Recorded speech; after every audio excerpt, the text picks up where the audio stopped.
Bonjour à tous, bienvenue à nouveau sur C'est quoi Next pour l'évolution des prix des cryptos. On est le 2 octobre, il est 10h31. Alors j'espère que tout le monde va bien et que vous n'avez pas trop flippé suite à la baisse des cours. Cette baisse des cours, vous le savez, si vous avez regardé les deux précédentes vidéos, elle a complètement invalidé les scénarios que j'avais dessinés, enfin les hypothèses que j'avais émises qui étaient haussières sur du très court terme. Euh, et cette invalidation, ces deux invalidations successives, elles me donnent l'opportunité de faire un point sur la situation dans laquelle les prix se trouvent depuis les plus bas du mois d'août, de début août.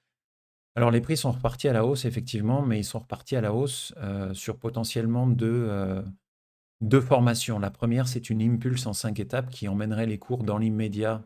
Alors quand je dis l'immédiat, c'est pas l'immédiat tout de suite, c'est la prochaine target à la hausse. Ça serait une vague 3 sur les 74 000 $. La deuxième formation, on irait aussi sur les 74 000 $, mais on ne serait pas dans une impulse, on serait, ça correspond au scénario vert sur l'écran, sur une ABC, donc une phase de correction. Et qui dit phase de correction à la hausse en ABC dit à venir phase de correction impulse pardon, à la baisse en 5 étapes. Donc dans l'immédiat, les deux scénarios, le vert et le bleu, ils ont quand même la même destination, les 74 000 $. Ce n'est qu'une fois que l'on sera sur les 74 000 $ qu'on amorcera une baisse des cours et on pourra déterminer si un scénario a plus de poids par rapport à l'autre. Pour l'instant, ce n'est pas le cas. Donc maintenant, je vais zoomer sur ce qui nous intéresse, c'est-à-dire l'évolution des cours depuis les plus bas du 6 septembre.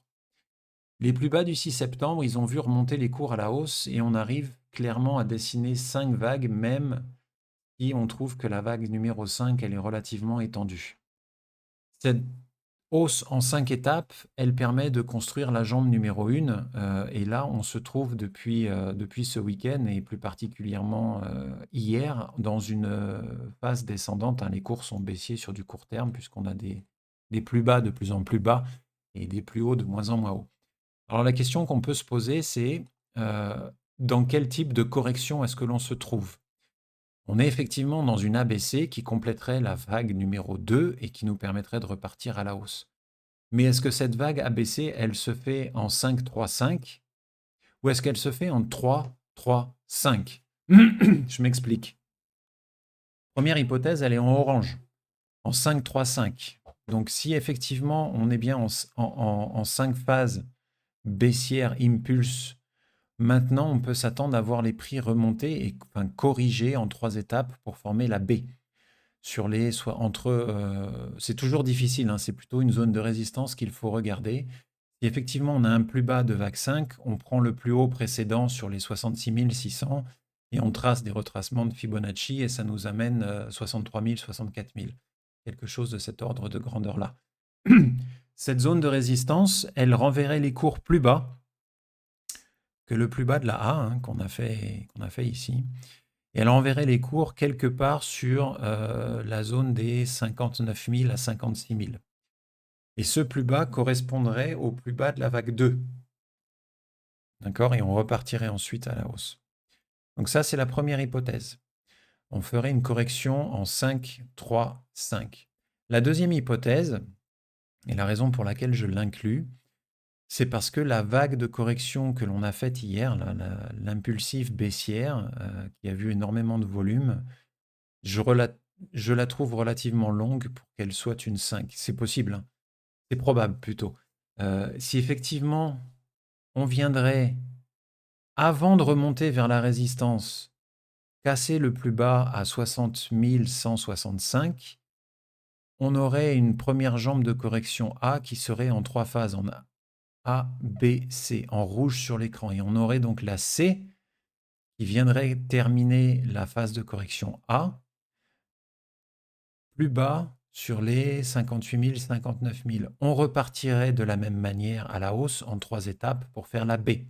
Seulement, les niveaux de résistance pour cette B, ils ne se situeraient plus entre les 63 et les 64 000, mais ils viendraient plus bas puisque le bas de la A serait allé plus bas.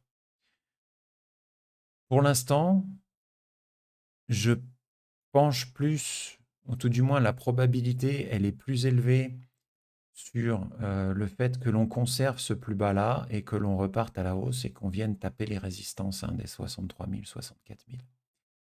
Si on vient taper à casser le plus bas de la A à la baisse, alors il faudra baisser les niveaux de résistance et on se retrouvera non plus sur des 63 000, 64 000, mais plus sur du 62, 63 000. Ça ne change pas le postulat que l'on est dans une correction en ABC de vague 2.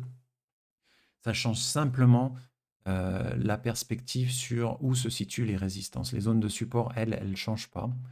Les zones de résistance, elles changent. Donc voilà pour cette mise à jour.